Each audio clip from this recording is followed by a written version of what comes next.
నమస్కారం, I witness news కి స్వాగతం. హెడ్లైన్ చూద్దాం. సూర్యాపేట జిల్లాలో అకాల వర్షం, తడిసిన ధాన్యం. ఒంటిమిట్టలో సీతారాముల కళ్యాణం. నాతో పాటు సీఎం అయ్యే అర్హత కోమటిరెడ్డికే ఉంది. రేవంత్ రెడ్డి. జనమే జనం, పోటెత్తిన అభిమాన ప్రవాహం, కిక్కిరిసిన రహదారులు, రోడ్లకు ఇరువైపులా జనం బారలు, మహిళల హారతులు, పూల వర్షాలతో కనీవిని ఎరుగని అఖండ స్వాగతం నడుమ ముఖ్యమంత్రి వైఎస్ జగన్మోహన్ రెడ్డి మేమంతా సిద్ధం బస్సు యాత్ర విశాఖ నగరంలో 45 కిలోమీటర్ల మేర సాగింది. సంక్షేమ రథసారథి, పేదల పెన్నిది, తమకు మంచి చేసిన జననేతను స్వయంగా చూసేందుకు పెద్దల నుంచి పిల్లల దాకా ప్రతి ఒక్కరూ మండు టెండర్ను సైతం లెక్క చేయకుండా వెల్లువల తరలివచ్చారు. అభిమాన నేతను దగ్గర నుంచి చూడాలని, వీలైతే మాట్లాడాలని, ఒక ఫోటో తీసుకోవాలని ఉత్సాహం చూపించారు. తన కోసం వేచి చూస్తున్న అక్కా చెల్లెమ్మలను, అవ్వాతాతలను ముఖ్యమంత్రి జగన్మోహన్ రెడ్డి బస్సు దిగి ఆప్యాయంగా పలకరించారు. వారి కష్టాలు తెలుసుకుని నేనున్నానంటూ భరోసా కల్పించారు. సబ్బవరం మండలం చెన్నైపాల నుంచి ప్రారంభమైన బస్సు యాత్ర ఎండాడలో ముగిసింది.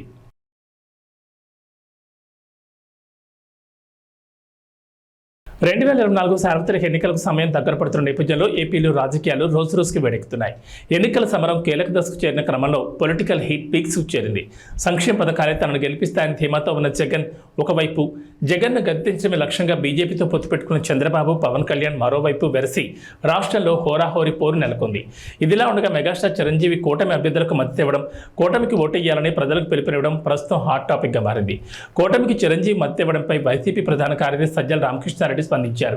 ఈ అంశంపై మీడియా అడిగిన ప్రశ్నకు బదిలిస్తూ కీలక వ్యాఖ్యలు చేశారు సజ్జల. చిరంజీవి మద్దతు ఇవ్వడం తమ పార్టీకి మంచిదని, జగన్ వ్యతిరేక శక్తులన్నీ ఒకటయ్యాయని ఇప్పుడు ఒక క్లారిటీ వచ్చిందని అన్నారు. పవన్ కళ్యాణ్ రాజకీయాల్లో ఎందుకున్నారో ఆయనకే తెలియదని, ఆయన పరిపక్వత లేని వ్యాఖ్యలు చేయడంలో వింతేమీ లేదని అన్నారు. జగన్ను నేరుగా ఎదుర్కోలేకనే కూటమి కుట్రలకు పాల్పడుతోందని అన్నారు సజ్జల. ఎన్ఆర్ఐ యుఎస్ఏ స్పెసిఫిక్గా యుఎస్ విభాగానికి చెందిన ఎన్ఆర్ఐ మిత్రులు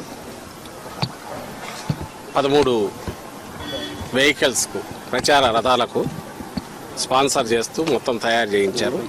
వాటిని ఇప్పుడే జెండా ఊపి ప్రారంభించి నియోజకవర్గాలకు పంపారు.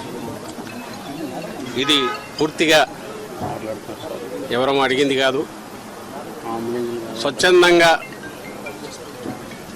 జగన్మోహన్ రెడ్డి గారి అభిమానులు, వైఎస్ఆర్ కాంగ్రెస్ పార్టీ అభిమానులు యుఎస్లో ఉన్నవారు వాళ్ళంతటా వాళ్ళే ఈ 5 ఏళ్లుగా జరిగిన సంక్షేమ అభివృద్ధి ఏదైతే ఉందో, జగన్మోహన్ రెడ్డి గారి పాలన ఏ రకంగా అయితే రాజన్న రాజ్యం అంటే రామరాజ్యం అని తీసుకొచ్చిందో, అది మరో 5 ఏళ్ళు కావాలని ప్రజలందరూ ఆకాంక్షిస్తున్నారు.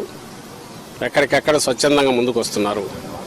ఇందులో మా వంతు మేము కూడా పాల్గొనాలి అని వాళ్ళంతటా వాళ్ళు ముందుకొచ్చి మేము ఇలా పెట్టుకోవాలనుకుంటున్నాం, దానికి సంబంధించి ఏమైనా కోఆర్డినేట్ చేయమంటే మన చల్లామధు ఆయన టీం అందరూ కూడా దీంట్లో యాక్టివ్ క్రియాశీలకంగా వ్యవహరించి ఈ వెహికల్స్ అన్నిటికీ అవసరమైన బ్రాండింగ్ చేయించి, అలాగే ఎలక్షన్ కమిషన్ అనుమతులు అవన్నీ తీసుకొచ్చి ఈరోజు ఇక్కడ పెట్టారు. వాటిని ఇప్పుడే జెండా ఊపి ప్రారంభించాము. ఇది నిజంగా సంతోషించదగ్గ విషయం. ఎవరికి వాళ్ళు ఇది మా ఇంట్లో పెళ్ళినట్టు, ఎవరికి వాళ్ళు ఇది మా విజయం, జగనన్న విజయం అంటే మా విజయం అని అనుకొని ఎక్కడెక్కడ ఉన్న వాళ్ళందరూ కూడా వాళ్ళంతా వాళ్ళే ముందుకు రావడం అనేది చాలా సంతోషించదగ్గ విషయం. అండ్ ఎలా పార్టీ ఓ ప్రభంజనంలాగా వైఎస్ఆర్ కాంగ్రెస్ పార్టీ ఎలా విజయం సాధించబోతోంది, ప్రజల గుండెల్లో ఎట్లయితే స్థానం సంపాదించుకుందో, అలాగే విదేశాల్లో ఉన్న అభిమానులు కూడా మా అన్న వల్ల రాష్ట్రం బాగుపడుతుంది, మా జగనన్న వల్ల అని ఎంత గర్వంగా ఫీల్ అవుతున్నారు అన్నదంతా ఈరోజు వాళ్ళ ఈ క్రియాశీలకంగా ప్రోయాక్టివ్గా వాళ్ళు తీసుకున్న దీంట్లో రిఫ్లెక్ట్ అవుతుంది. ఇక్కడ అందులో పార్టిసిపేట్ చేసిన వాళ్ళు ఇక్కడ కూడా ఉన్నారు కొంతమంది.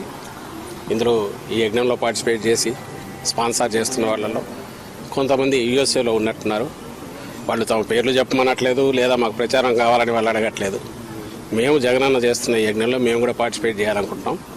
ఈ విజయంలో మా వంతు మేము కృషి చేసినట్టు ఉండాలి, ఇంకా ఎక్కడన్నా ఉంటే చెప్పండి అని కూడా వస్తున్నారు. వాళ్ళందరికీ నా అభినందనలు.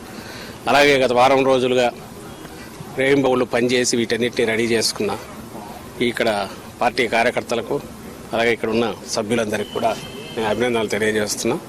చాలా ఉత్సాహంగా ఉంది మాకు. ఎందుకంటే చెప్తున్నా కదా, వచ్చే ఎన్నికలు 20 రోజుల్లో పూర్తి అయితే ఆ తర్వాత మరోసారి జగన్మోహన్ రెడ్డి గారు ఇంతకంటే ఇప్పటికంటే ఇంకా ఎక్కువ మెజారిటీతో ప్రభుత్వం స్థాపించబోతున్నారు, ప్రమాణ స్వీకారం కూడా చేయబోతున్నారు అనే ఊపు ఇప్పటి నుంచే కనపడుతుంది.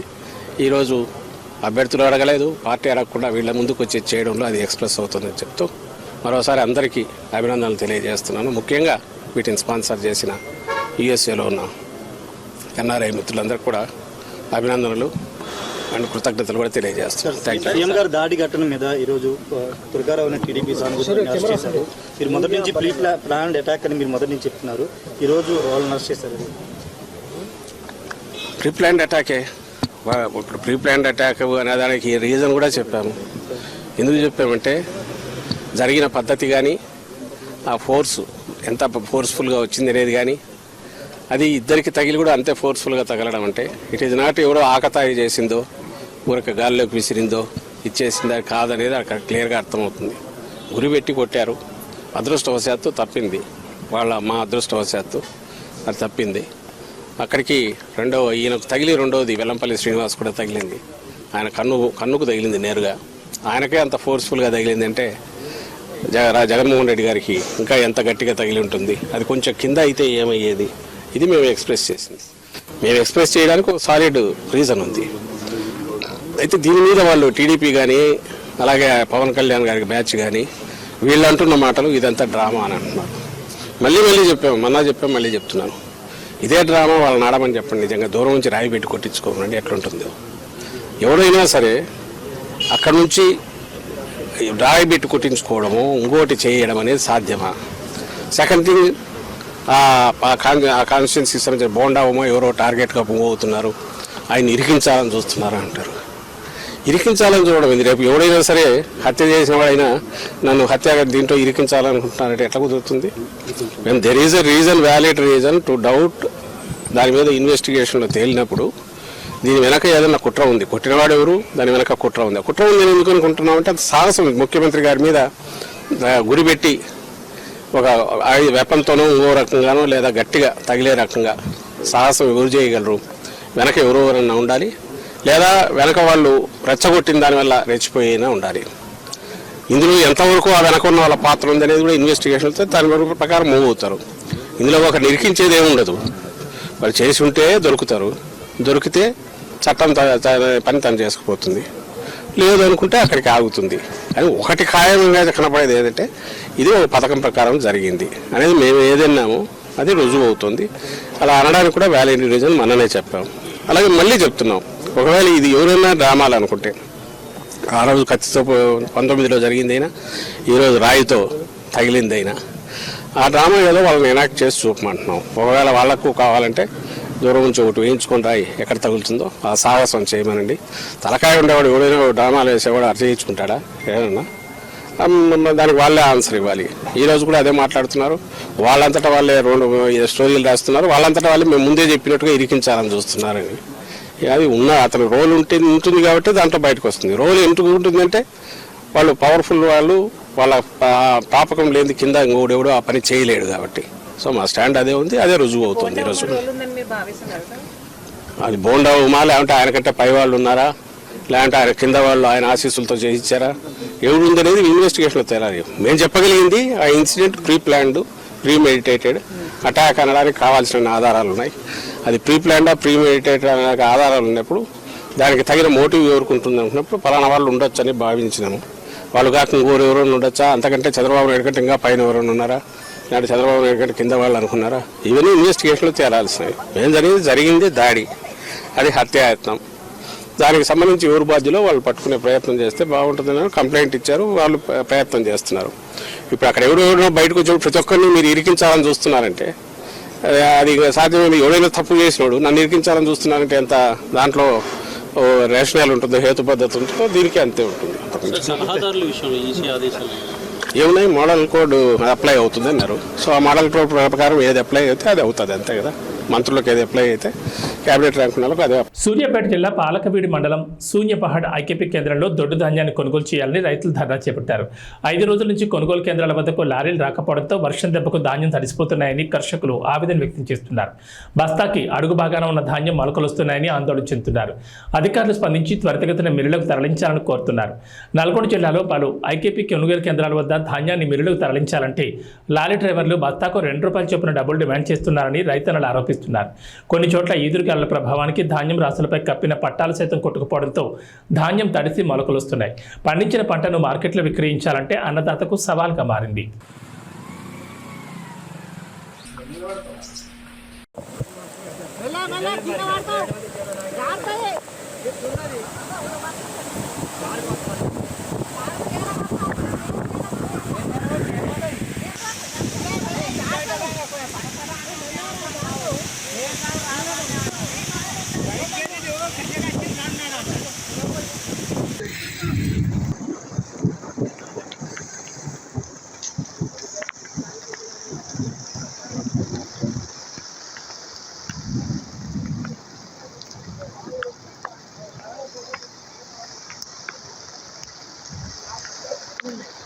దాంట్లో ముందొస్తే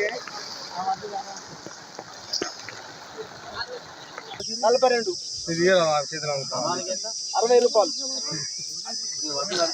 తడిచిన వాటిని ఇట్లా తీసుకోపోని చెప్పి తీసుకోపోవాలి. తీసుకోపోతేనే కరెక్ట్, లేకపోతే మేము మళ్ళీ మా ఎట్లా పట్ల పోయాలి. మాకు గవర్నమెంట్ ఎవరితో అనుమతి తడపడి మేము కాబట్టి ఎవరు రాక ఈ బట్టలు తడిచి రైతులు మరి ఈ రోజు మొత్తం బత్తలాన్ని తడిచినాయి. దీన్ని అట్లనే చెప్పి వారు డిమాండ్ చేస్తా ఉన్నారు. రైతులు కూడా మరి దాన్ని మళ్ళీ తీసి మళ్ళీ పోయాలంటే చాలా ఇబ్బంది అవుతుంది రైతులకు. ఇప్పుడు నైట్ వచ్చిందంటే బండి వచ్చిందంటే బండి లేచిపోవు.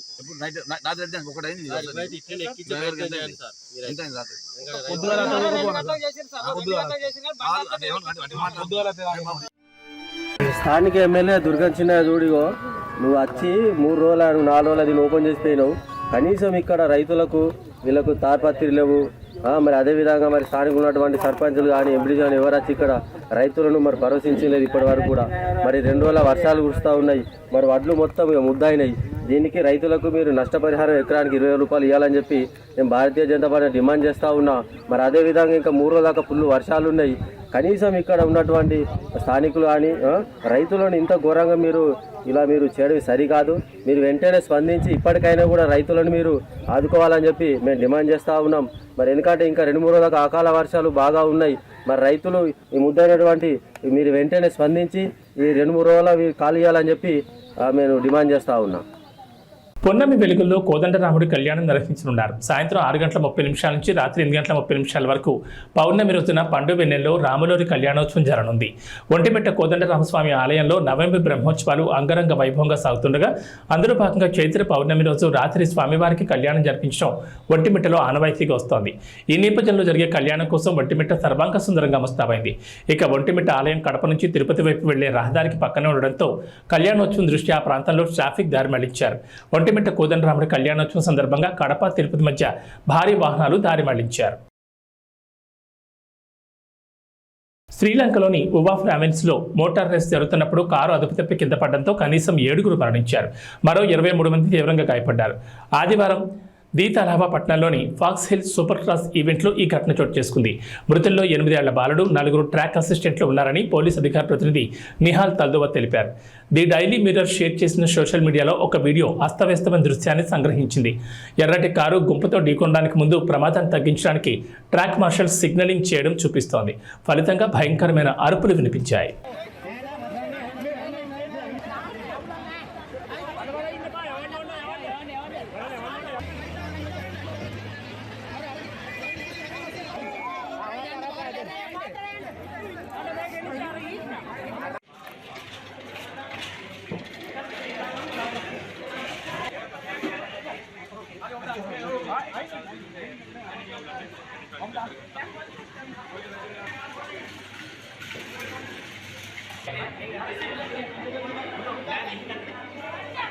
కేరళలో మరోసారి బర్డ్ ఫ్లూ కేసులు నమోదు కావడం కలకలం రేపుతోంది. కేరళలోని అల్లాపుర జిల్లాలో బర్డ్ ఫ్లూ వ్యాప్తి చెందినట్లు అధికారులు గుర్తించారు.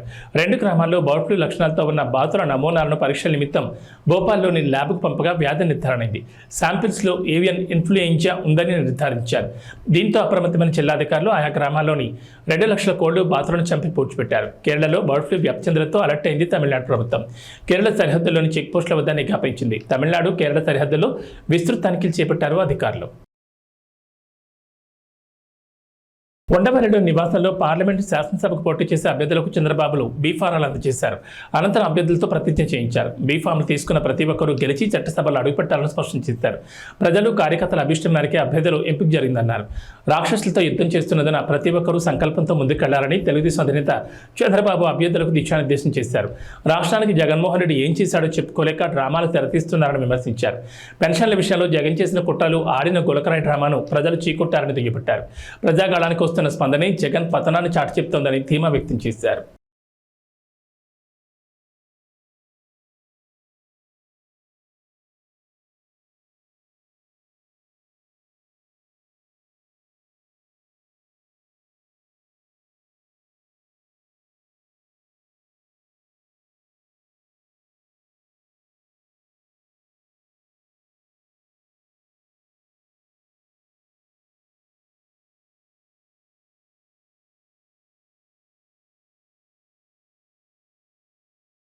ప్రపంచం తలకిందులైన రుణమాఫీని ఆపబోమని ఆగస్టు 15 లోపు రైతులకు రుణమాఫీ చేసి తీరతామని ముఖ్యమంత్రి రేవంత్ రెడ్డి హామీ ఇచ్చారు. రుణమాఫీ పూర్తి చేసి ప్రజల రుణం తీర్చుకుంటామన్నారు. భువనగిరిలో చామల కిరణ్ కుమార్ రెడ్డికి మద్దతుగా రోడ్ షోలో కోమటిరెడ్డి సోదరులతో కలిసి పాల్గొన్న రేవంత్ రెడ్డి తర్వాత జరిగిన బహిరంగ సభలో భారత భాజపాలపై విమర్శలు గుప్పించారు. మోదీ దెబ్బకు దేశంలో ప్రజాస్వామ్య వ్యవస్థలన్నీ కుప్పకూలుతున్నాయన్న సీఎం దానికి భారత మద్దతు పలుకుతుందని మండిపడ్డారు. మోదీ వ్యవస్థలను చెరబెట్టి విపక్షాలను బెదిరించేందుకు వాడుకుంటున్నారని రేవంత్ విమర్శించారు. నెల రోజులకే కాంగ్రెస్ను గద్దెదించాలని కేసీఆర్ అంటున్నారని, 10 ఏళ్లుగా తెలంగాణకు అన్యాయం చేస్తున్న మోదీని గద్దెదించాలని ఎందుకు అన్నారు లేదని ప్రశ్నించారు. రైతులకు కాంగ్రెస్ ప్రభుత్వం అండగా ఉంటుందని రేవంత్ భరోసా ఇచ్చారు. సభలో తన తర్వాత ముఖ్యమంత్రి అయ్యే అర్హత కోమటిరెడ్డి వెంకటరెడ్డికే ఉందని రేవంత్ రెడ్డి కీలక వ్యాఖ్యలు చేశారు. మిత్రులారా, మీరు ఒక్క 10 నిమిషాలు నిశ్శబ్దంగా సావధానంగా వింటే మనం చాలా విషయాలు మాట్లాడుకోవాల్సిన అవసరం ఉంది.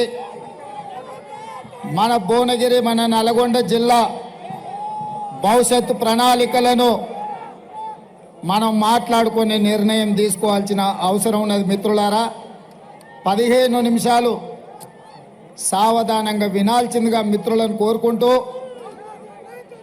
నల్గొండ జిల్లా అన్నా భువనగిరి ప్రాంతమన్నా సర్దారు సర్వాయి పాపన్న గౌడు మొట్టమొదట గుర్తొస్తాడు. దొడ్డి కొమరయ్య గుర్తొస్తాడు. చాకలి ఐలమ్మ గుర్తొస్తుంది. రావి నారాయణ రెడ్డి గుర్తొస్తాడు. బద్దం నరసింహారెడ్డి గుర్తొస్తాడు. మల్లు స్వరాజ్యం గుర్తొస్తుంది. ఆరుట్ల రామచంద్రారెడ్డి గుర్తొస్తాడు. ఆరుట్ల కమలాదేవి గుర్తొస్తుంది. ధర్మ భిక్షం గుర్తొస్తాడు. కొండా లక్ష్మణ్ బాపూజీ గుర్తొస్తాడు. ఆనాడు సోదరిమణి బెల్లి లలిత గుర్తొస్తుంది. భువనగిరి గడ్డ అంటే గుత్పల సంఘం పెట్టిన దొడ్డి కొమరయ్యను ఈ ప్రాంతం ఎప్పటికీ మరవదు. మిత్రులారా, ఇవాళ నేను మీతోని మనసు విప్పి మాట్లాడదలుచుకున్నా. ఈ తెలంగాణ రాష్ట్రం ఆనాడు హైదరాబాదు సంస్థానం ఆదిలాబాదు జిల్లాలో కొమరం భీం రామ్జీ గోండు జల్ జమీన్ జంగల్ అని భూమి కోసం, భుక్తి కోసం, విముక్తి కోసం వాళ్ళు మొదలుపెట్టిన పోరాటం ఈ నల్లగొండ గడ్డ మీద మా ఎర్రజెండా సోదరులు సాయుధ రైతాంగ పోరాటం మొదలుపెట్టి నిజాంల నుంచి, రజాకర్ల నుంచి హైదరాబాదు సంస్థానానికి విముక్తి కలిగించారు. ఈ గడ్డ పోరాటాలకు స్ఫూర్తి. ఈ గడ్డ బానిసతత్వానికి అడ్డంగా నిలబడి నీ బాంచం దొర అనే విధానాన్ని స్వస్తి పలికి ఈ ప్రాంతాన్ని దొరల గడీల నుంచి బంధ విముక్తుల్ని చేసింది ఈ ప్రాంతం. మరి ఇవాళ కుంభం అనిల్ రెడ్డి అధ్యక్షతన చామల కిరణ్ రెడ్డి పార్లమెంట్ నామినేషన్కి నాతో పాటు పెద్దలు కోమటిరెడ్డి వెంకటరెడ్డి గారు, కోమటిరెడ్డి రాజగోపాల్ రెడ్డి గారు, వేముల వీరేశం గారు, మందుల సామెల్ గారు, సోదరుడు మల్రెడ్డి రంగారెడ్డి గారు, కొమ్మూరు ప్రతాప్ రెడ్డి గారు, అదేవిధంగా జిల్లా పార్టీ అధ్యక్షులు, మండల పార్టీ అధ్యక్షులు, గ్రామ శాఖ అధ్యక్షులు, కాంగ్రెస్ పార్టీ కార్యకర్తలతో పాటు పెద్దలు, సిపిఐ నాయకులు, మల్లా పల్లా వెంకటరెడ్డి గారు, అదేవిధంగా చెప్తాను జర్రాగు, మీ అందరినీ ఉదయం నుంచి ఉత్సాహపరిచి మీలో ఒకటిగా ఉన్న బీర్ల ఐలయ్య గారు, కుంభం అనిల్ రెడ్డి గారు ఇంత పెద్ద కార్యక్రమాన్ని ఏర్పాటు చేసి భువనగిరి కోట కాంగ్రెస్ కంచుకోట నిరూపించినందుకు మీకందరికీ మనస్ఫూర్తిగా అభినందనలు మిత్రులారా. మిత్రులారా, ఇవాళ మీరు ఆలోచన చేయండి, పోటీలో నిలబడ్డ అభ్యర్థులు ఎవరు, వాళ్ళ గుణగణాలేంది, వాళ్ళు గతంలో ఎక్కడుండిరి, ఎట్లుండిరి, ఎన్నికల్లో గెలిస్తే వాళ్ళు చేసింది ఏంది ఒక్కసారి ఆలోచన చేయండి. 2009లో ఎట్లయితే ఆనాడు యువకుడుగా మీ అభిమాన నాయకుడిగా ఎదిగి 2009లో భువనగిరి పార్లమెంటు నుంచి మిత్రుడు రాజగోపాల్ రెడ్డి గారిని మీరు గెలిపిస్తే, మీ ఆశీర్వాదం తీసుకొని మీరండగా నిలబడితే ఢిల్లీ దద్దరిల్లేలా తెలంగాణ నినాదాన్ని వినిపించి పార్లమెంటును స్తంభింపజేసి సహచర పార్లమెంటు సభ్యులందరినీ కూడా తీసుకొని 2014లో తెలంగాణ రాష్ట్రాన్ని సాధించుకొని మీ గడ్డ మీద కాలు పెట్టిండు మీ బిడ్డ కోమటిరెడ్డి రాజగోపాల్ రెడ్డి. అఫిడవిట్లో పేర్కొన్న అప్పులపై షర్మిల ఆసక్తికర వ్యాఖ్యలు చేశారు. జగన్ తనకు 82 కోట్లు అప్పిచ్చారని అఫిడవిట్లో చూపించారని, తనకు రావాల్సిన వాటాను అప్పిచ్చినట్లు చూపించడం దారుణమన్నారు. ఆస్తిలో వాటా పొందేందుకు ఆడబిడ్డకు హక్కు ఉంటుందని, కొందరు చెల్లెలకు కొత్తరు ఇచ్చి అది కూడా అప్పిచ్చినట్లు చూపిస్తారని విమర్శించారు. న్యాయ రాజధాని పేరుతో కర్నూలు ప్రజలను వంచారని ఏపీ పిసిసి అధ్యక్షురాలు వైఎస్ షర్మిల ఆగ్రహం వ్యక్తం చేశారు. న్యాయయాత్ర పర్యటనలో భాగంగా కర్నూలులో పర్యటించిన ఆమె కర్నూలును స్మార్ట్ సిటీ చేస్తామని చెప్పి కనీసం మంచినీళ్ళు కూడా ఇవ్వలేదని దుయ్యబట్టారు. వైకాపా 5 ఏళ్ల పాలనలో ఒక్క ప్రాజెక్టు సైతం పూర్తి చేయలేదని మండిపడ్డారు. గుండ్రేవెల ప్రాజెక్టు పూర్తయింటే కర్నూలు వాసులకు నీళ్లు వచ్చేవని షర్మిల అన్నారు.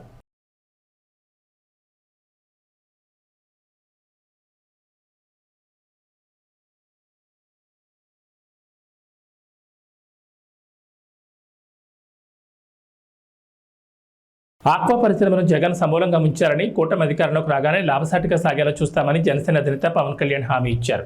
కేంద్రం సహకారం లేకపోతే రాష్ట్రాభివృద్ధి అసాధ్యమన్నారు. వైకాపా నేతలకు డబ్బులు ఎక్కువైపోయి అహంకారంతో మాట్లాడుతున్నారని మండిపడ్డారు. చిరంజీవి కూటమి నేతలకు మద్దతు ప్రకటించగానే సజ్జల రామకృష్ణారెడ్డి ఎంతమంది కలిసినా లెక్కలేదంటున్నారని మండిపడ్డారు. పశ్చిమ గోదావరి జిల్లా నరసాపురంలో వారాహ విజయబేరి బహిరంగ సభలో పవన్ పాల్గొన్నారు. నదులు అనుసంధానం చేసి ఆంధ్రప్రదేశ్లో వలసలు పస్తులు లేకుండా చేయడమే ఎన్డీఏ కూటమి లక్ష్యమని పవన్ కళ్యాణ్ స్పష్టం చేశారు. కేంద్ర మద్దతు లేకుండా ఏపీ అభివృద్ధి సాధ్యం కాదన్నారు. ప్రజల భవిష్యత్తు కోసమే కూటమి నిలబడిందని గుర్తు చేశారు.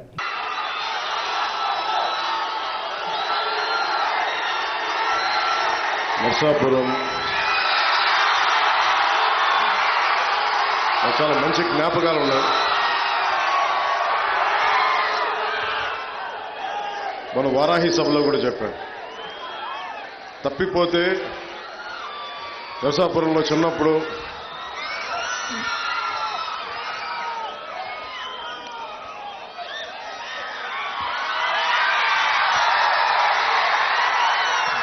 ఒంగోలు నుంచి మొగల్తూరు వెళ్ళడానికి ఇక్కడ బస్ స్టాండ్లో అయితే తప్పిపోయా.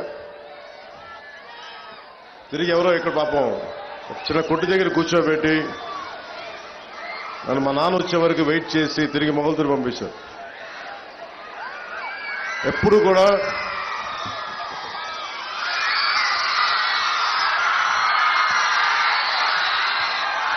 నాకు నర్సపూరు మొగల్తూరు చాలా తీపి జ్ఞాపకాలు. పోయిన ఎన్నికల్లో 2019 ఎన్నికల్లో ఇక్కడే మన నర్సాపురంలో ఆరోగ్యం బాగలేక పడిపోయినా వచ్చి ఆ రోజు మాట్లాడి మీతో మనస్ఫూర్తిగా మీతో పంచుకున్నందుకు నాయకర్ గారికి చాలా తక్కువ ఓట్లతో ఓడిపోయారు. ఆయన కష్టమైన సమయంలో కూడా మీరు అండగా నిలబడ్డారు. నర్సాపురం ప్రజలు గుండెల్లోకి తీసుకున్నారు. ఇది 2024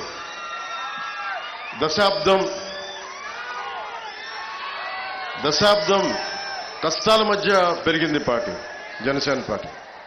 చాలా ఒడిదుడుకులు ఎదుర్కొని వైఎస్ జగన్ లాగా మీకు తెలుసు కదా, చిన్న ప్రభుత్వ ఉద్యోగాలు చేసుకునే ఉద్యోగ కొడుకుని 2.5-3 ఎకరాలకి ఎంత చిన్న కమతా ఉండేది మొగల్తూరులో. అలాంటి కుటుంబాల నుంచి వచ్చిన వాడిని. నాలాంటి వాడికి గుండాగర్ది, డబ్బు బలుపు, దోపిడీ వ్యవహారాలతోటి ఉండే జగన్ పార్టీతో ఎదుర్కోవాలంటే ఎంత సత్తా కావాలో తెలుసుకోండి. ఒక సగటు మధ్యతరగతి మనిషి నర్సాపూర్ లాంటి, నెల్లూరు లాంటి, ఒంగోలు లాంటి చిన్న పట్టణ టౌన్స్లో పెరిగినవాడిని నేను. లండన్లో పెరిగినవాడిని కాదు, న్యూయార్క్లో పెరిగినవాడు కాదు. చాలా నర్సాపురం లాంటి చిన్న చిన్న టౌన్స్లో పెరిగినవాడిని నేను. సో నాకు ప్రతి మనిషి కష్టాలు తెలుసు. నాకు నర్సాపురం గురించి చెప్పాలంటే అన్నయ్య మెగాస్టార్ చిరంజీవి గారు వైఎం కాలేజ్లో ఆయన ఎన్సీసీ క్యాడెట్గా ఉన్నప్పుడు ఆయన రోయింగ్ బోర్డ్ క్యాప్టెన్, ఆయన ఎన్సీసీ క్యాప్టెన్, ఆయన ఎన్సీసీ క్యాడెట్స్ కాలేజ్ క్యాప్టెన్. ఆయన నర్సాపురంలో బోట్లు నడిపిన ఫోటోలు, ఇందిరాగాంధీ గారి ముందు నేవల్ ఎన్సీసీ పెరేడ్ అప్పుడు ఆయన ఆంధ్రప్రదేశ్ని ఆ రోజున రిప్రజెంట్ చేశారు, ఎన్సీసీ క్యాడెట్స్ గ్రూప్ని ఆ రోజున. ఆ జ్ఞాపకాలు నాకు నర్సాపురం అంటే. అలాంటి నర్సాపురంకి నటుడుగానే కాకుండా ఒక రాజకీయ నేపథ్యంలో పార్టీ పెట్టి నేను ఈ రోజున మిమ్మల్ని ఓట్లాడు మీకు మా నాయకుడు నాయకర్ గారిని గెలిపించమని గాజు గ్లాస్ గుర్తు మీద అడుగుతున్నానంటే అది నిజంగా దైవ సంకల్పం. నాకు సగటు మనిషిని నేను. అలాంటి నేను మీ అందరి ఆశీస్సులతోటి ఒక దశాబ్దంగా దెబ్బలు తింటా ఉన్నాను. ఓడిపోయాను 2 చోట్ల. కానీ నిలబడ్డానంటే చెక్కు చెదరని మీ అభిమానం, చెక్కు చెదరని మీ ప్రేమ, ఆడబిడ్డలు, ఆడపడుచులు, యువతులు, తల్లులు, ఇక్కడే కాదు దారి పొడవుతా ప్రేమాభిమానాలు, నీరాజనాలు. ఇందాకడి నుంచి చూస్తా ఉన్నాను. ఆ పక్క నుంచి సభ జరుగుతున్నంతసేపు, నుంచున్నంతసేపు దాదాపు అరగంట సేపు హారతులు పడుతూనే ఉన్నారు. మా ఆడపడుచులకి, మా అక్క చెల్లెళ్ళకి, యువతులకి కృతజ్ఞత అభివందనాలు. ఈ ఎన్నికలు చాలా కీలకమైనవి. మీరు ఊహించుకుంటే 2019లో వచ్చాం. ఈరోజు కాలం గిర్రం తిరిగిపోయింది. మీ భవిష్యత్తు కావాలి. మీ భవిష్యత్తు కోసం నిలబడి ఉన్నాం. మీ బంగారు భవిష్యత్తు కోసం నేను చాలా కష్టపడి చాలా పెద్దలందరితో మాట్లాడి ఎన్డీఏ అలయన్స్ని తీసుకురావడానికి కూడా ముఖ్య కారణం మనకి కేంద్రం సపోర్ట్ లేకపోతే ఆంధ్రప్రదేశ్ని అభివృద్ధి చేయలేము. మాకెవ్వరి మీద కేసులు లేవు. జగన్ లాగా నా మీద 32 కేసులు లేవు నా దగ్గర. నేను అడిగితే, రిక్వెస్ట్ చేస్తే ఆంధ్రప్రదేశ్ అభివృద్ధి గురించి మాట్లాడతాను తప్ప ఇంక దేని గురించి మాట్లాడను.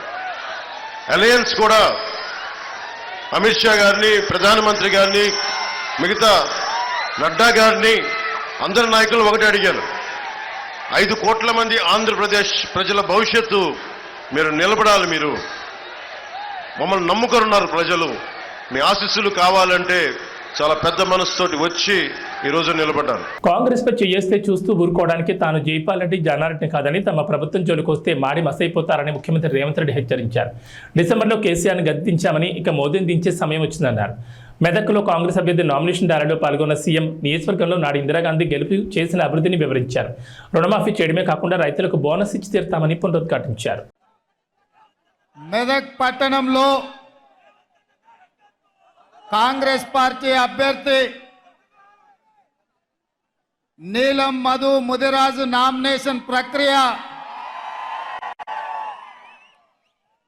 మెదక్ శాసనసభ్యుడు యువమిత్రుడు రోహిత్ అధ్యక్షతన ఏర్పాటు చేసిన ఈ భారీ బహిరంగ సభలో ముఖ్య అతిథులుగా పెద్దలు మా అన్న దామోదర్ రాజ నరసింహ గారు, మా సోదరిమణి కొండ సురేఖ గారు, మా మిత్రుడు పొంగులేటి శ్రీనివాసరెడ్డి గారు, మీ అందరి అభిమాన నాయకుడు జగ్గారెడ్డి గారు, మా మిత్రుడు నాకు అత్యంత సన్నిహితుడు మైనంపల్లి హనుమంతరావు గారు, దుబ్బాక నుంచి చెరుకు శ్రీనివాసరెడ్డి గారు. బులెటిన్ విశేషాలు. నమస్కారం.